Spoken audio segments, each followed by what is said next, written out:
Welcome back, everyone. Today we'll be discussing the most hyped Jordans for 2022, along with whether they'll be profitable or not, or if they may even potentially sit on shelves. Since all of these releases are too far out to gauge the demand properly like we normally do, I will solely be basing these predictions off of prior releases that share some correlations. As usual, I'll have more precise predictions for each one as we do approach the release date for each of these. To preface this, if you guys enjoy these types of videos regarding the market, reselling, and even info on to acquire these limited products, be sure to subscribe and enable post notifications. This way you're 100% updated. Furthermore, for more urgent updates like shock drops, Sitelists, etc., follow my Twitter KeithAdam10 and also personals for you. This way you're always in the loop 24/7 whenever there is a restock or drop. Also, I did recently post a giveaway on my Twitter, so be sure to enter that when you guys do have a chance. It's for the Jordan 1 patent as well as many more prizes. It's going to be 10 total winners. It's pretty big, so be sure you check it out on my Twitter, KeithAdam10. I'll also most likely make a video for non-Jordan soon in 2022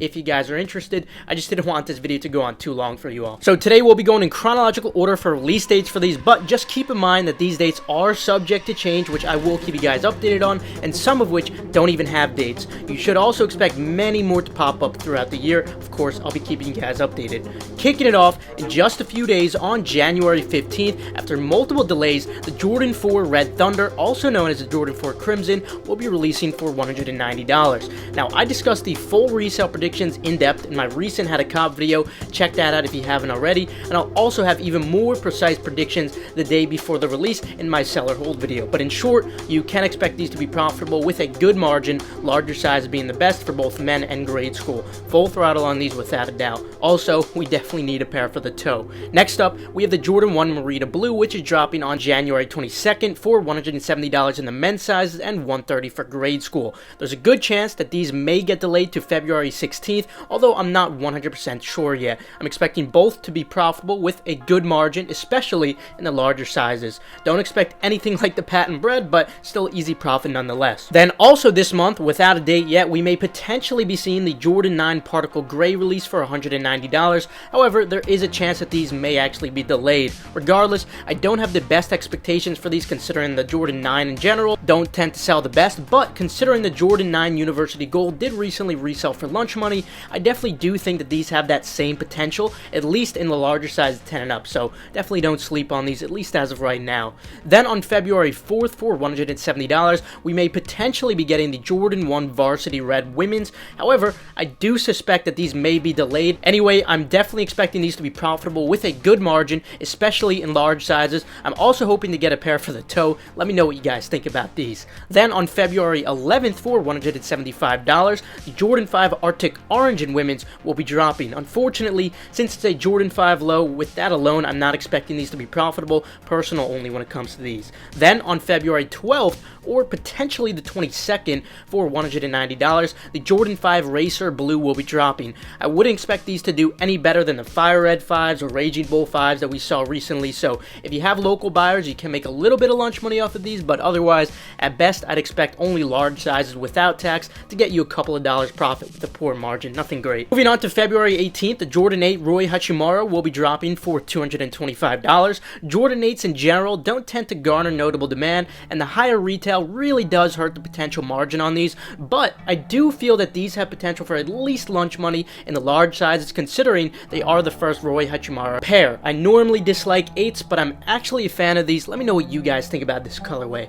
Then on February 19th for $200, the Jordan 12 Playoffs will finally be making its return for the first time since 2012, basically a decade. Although 12s don't typically garner the most demand, considering the royalty taxi 12s resold for around lunch money profit, I could certainly see that being the same case for these, perhaps a little less if anything. Overall, I'd still expect a little bit of lunch money in the larger sizes 10 and up, at least if you don't have tax in your state. Then on February 22nd or potentially the 24th for $200, the Jordan 4 Canvas Women's will be dropping. Although these give me the same vibes as those 2018 Jordan 4 Levi's, these are not a collab unfortunately, so don't expect anything similar in value. I'm only expecting around lunch money profit for these in the larger sizes, but nonetheless, still profit. I do believe that these should have decent demand. Then on February 24th for $200, the Jordan 3 Cardinal will be dropping. I'm not expecting anything crazy for these, but just about the same as we've seen for many recent retros, and that's lunch money with a poor margin and large sizes and ideal for local sale. Moving on to February 25th for $220, which seems like an error to me. We have the Jordan 12 Taxi lows dropping. Keep in mind that these are lows, so I don't know why the retail is so high priced. I'll keep you guys updated. Anyway, whether the retail is accurate or not, I'm not expecting anything from these just because they're Jordan 12 lows, unfortunately, which are mostly just personals in the end. Also, on February 25th for $190, the Jordan 9 Chili Red will be dropping. Similar to what I mentioned about the Particle Grays, if the University Gold 9s could resell for easy profit, I definitely think that these can as well. In fact, I believe that this colorway will have sufficient demand for even more than lunch money profit. We'll see. I'm definitely looking forward to this drop, and I'm probably planning to get a pair for the toe as well. Then on February 26th for $170, the Jordan 1 Brotherhood will be dropping. I suspect that these will have an immense amount of demand considering they resemble Laker colorways, even though the Brotherhood title actually derives from Michael Jordan's college fraternity colors. Regardless, I'm definitely expecting these to be very profitable with a great margin, full throttle. Then sometime in February, without a precise date yet, the Jordan 1 85 cut Georgetown should be dropping for $200. Similar to the prior 85 cut style Jordan 1s we have seen in the past, these should also be very profitable with a great margin, full throttle.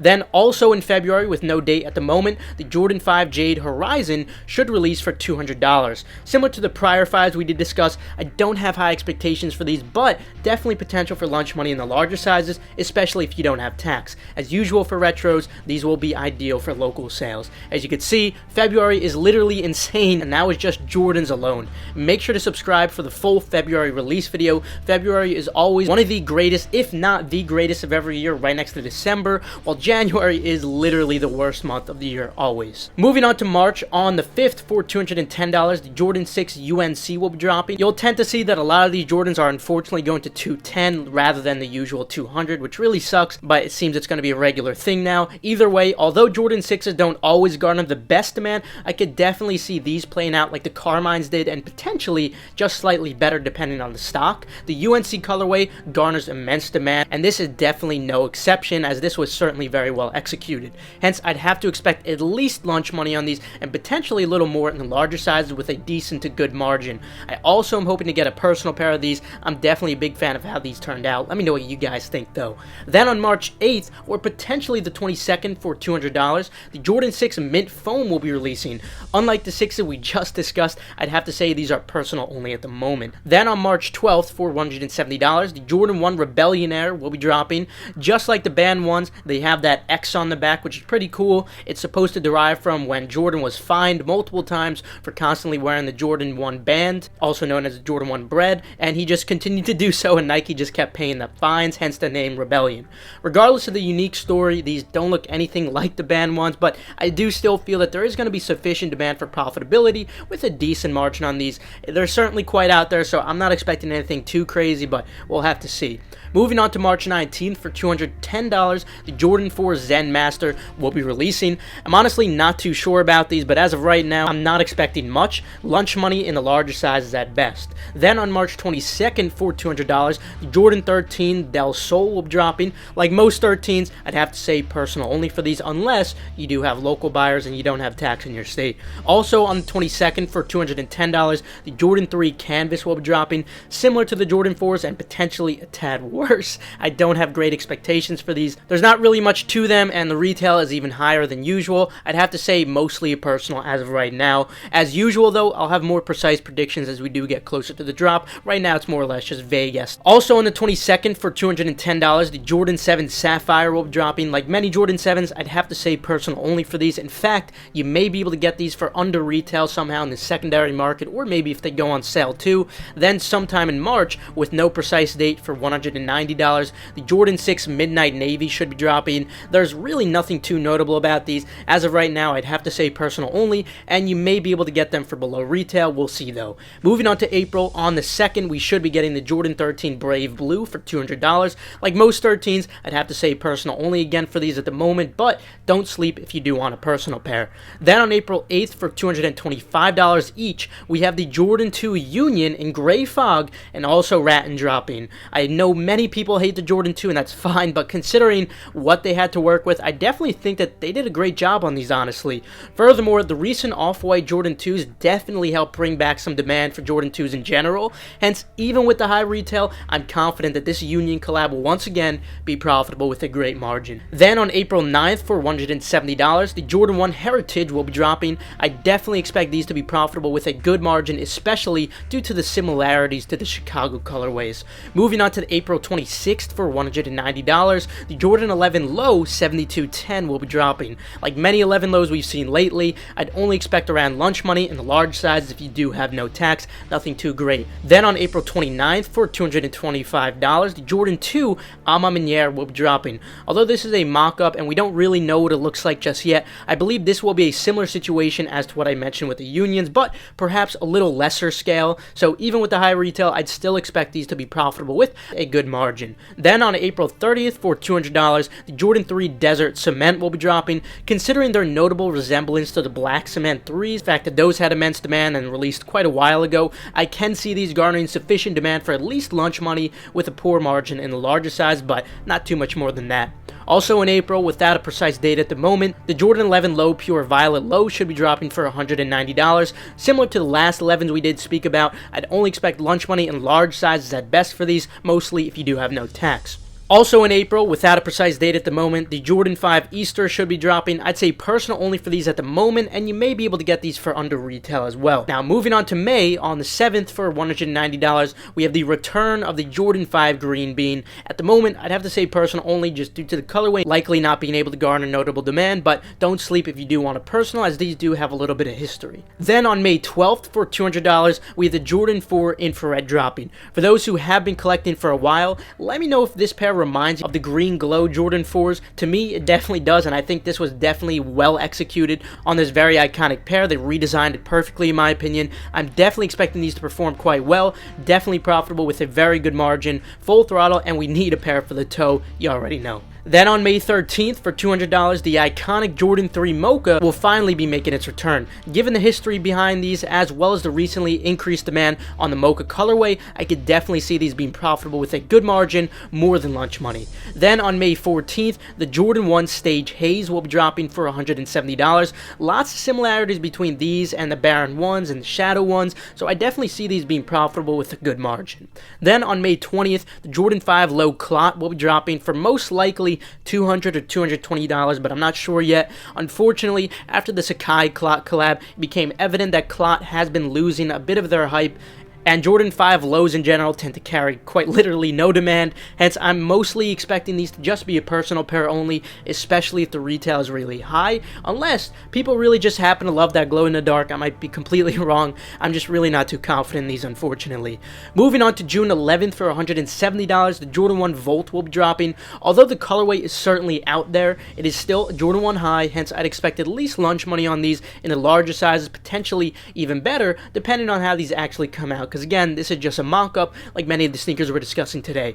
Then on June 18th, the Jordan 3 Dark Iris will be dropping for $200. At best, I could see potential for lunch money in large sizes if you have no tax, or if you could sell these locally. Otherwise, these are mostly just a personal pair. On the other hand, on June 25th for $200, the Jordan 4 Military Black will be dropping. These are just like the Military Blue Jordan 4s that many loved, but in black, of course. These already have a lot of hype behind them, and I definitely can see that lasting up until the drop, hence I'd have to expect these to be profitable with a very good margin, full throttle for sure. Then on July 16th, the Jordan 1 Stealth will be dropping for $170. Nothing too crazy with these, but I could definitely see these being profitable with a decent margin, easy money nonetheless. Then on July 21st for $170, the Jordan 1 Starfish will be dropping. Although this is a mock-up, they will most likely end up looking quite similar to the shattered backboard Jordan 1s, and with that said, I'm definitely expecting these to be profitable with a very good margin or even better. Then on July 23rd for $200, the Jordan 5 Concord will be dropping. Similar to the prior 5s we did discuss, I wouldn't expect these to do any better than the Raging Bulls or the Fire Red 5s, hence I'd have to say that these are mostly just a personal pair unless you do have local buyers or you do have no tax and you're okay with a poor margin on the large sizes. Also in July, with no date, the Jordan 7 Citrus should be making its return for $200.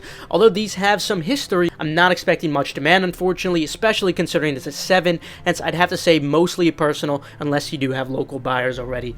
Then on August 13th, the Jordan 1 Yellow Toe will finally be dropping for $170 after literally 2 years of being delayed from when we first discussed these. I'm a huge fan of these. Let me know what you guys think. Anyway, I'm definitely expecting these to be profitable with a very good margin, full throttle for sure. Then on August 20th, the Jordan 13 French Blue will be dropping for $200. Like prior 13s we discussed, I'm not expecting anything special for these, mostly just a personal unless you do have local buyers. Then on August 25th, the Jordan 4 Canyon Purple will be dropping for $200. I could definitely see these being quite limited, just like the Topaz Jordan 1s were, and thus they may actually be quite profitable, potentially more than lunch money. We'll have to see once we do actually approach the drop though, as this is just a mock-up anyway. Then the same goes for the Jordan 4 Olive Canvas, which drops on August 27th for $210. Although I'd imagine demand will most likely be less on these, we'll see how it goes.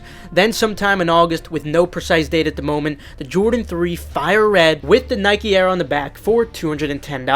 This is a pretty iconic shoe, and with the Nike Air added, I could definitely see these selling for at least lunch money in large sizes, but nothing too crazy, as the Fire Red 3 in general never really garnered a ton of demand. They were actually bricks for a period of time when they first released, but we'll see how these go. I personally think that they'll do quite well with the Nike Air on the back, at least for lunch money. Then on September 3rd for $200, the Jordan 6 Georgetown will release. Unfortunately, I'd say that these are mainly just a personal pair. Then on September 17th for $170, the Jordan 1 Heirloom will be dropping. For these, I'd expect them to be profitable with a decent margin, but nothing crazy. Now, obviously, many more will pop up as we approach these later months, so do make sure you guys subscribe and enable post notifications. This way, you're always 100% updated with the How to Cop guides, the resale, etc. However, we do still have some more hype pairs to go over that should be releasing in 2022, but do not have exact dates at the moment. First, we have the Jordan 1 Denim Women's, which should drop for $170. I'd expect these to be profitable with a good margin, especially in large sizes. We should also be seeing the Jordan 6 Oreo. Given the similarities to the Carmines, I can see some potential for lunch money at least, but otherwise, mostly just a personal, unless you do have local buyers. Then we should also be seeing the Jordan 1 Top 3 2.0s drop for $170. Expect these to be profitable with a very good to great margin, considering the immense demand on the prior Top 3 ones. We should also be seeing the Jordan 1 Arctic Punch drop for $170. I'd expect these to be profitable with a good margin. There is evidently high demand on this type of colorway, as we've seen on the Atmosphere ones. Then we also may potentially be seeing the Jordan 1 Reverse Mocha for $170. Expect these to be very profitable with a great margin, similar to the prior Mochas we already saw. Then we also have the Jordan 1 Paisley dropping for $170. You could expect these to also be very profitable with a great margin, but do keep in mind, this is just a mock-up. We don't actually know how they're going to look. Regardless though, I do have very good expectations for these if it's anything similar, and of course being the collab. Anyway, that will conclude it for today. I intentionally did have to leave out a lot of the unconfirmed sneakers, as well as sneakers that weren't too interesting for the sake of time. I don't want to bore you guys too much, and of course many more are going to pop up soon throughout these next few months, so make sure you subscribe and enable post notifications. This way you're always 100% updated. Let me know which ones are your favorites. I'd say mine is probably the Jordan 1 Yellow Toe or maybe the Jordan 4 Infrared. Also, feel free to check out the links in the description below for reliable, fast residential proxies and pre-verified Nike sneakers or Adidas accounts. Also, feel free to follow Endurance's Twitter for updates on Restocks or key giveaways, and the same goes for Gargantua if you want to keep up with the progress or Restocks. Last but not least, make sure to follow Keith Adam 10 and Personals for you. This way you guys stay updated on all urgent info like I was discussing today. With that though, I will see you guys later. Have a fantastic rest of your day, and of course, good luck on all these upcoming releases.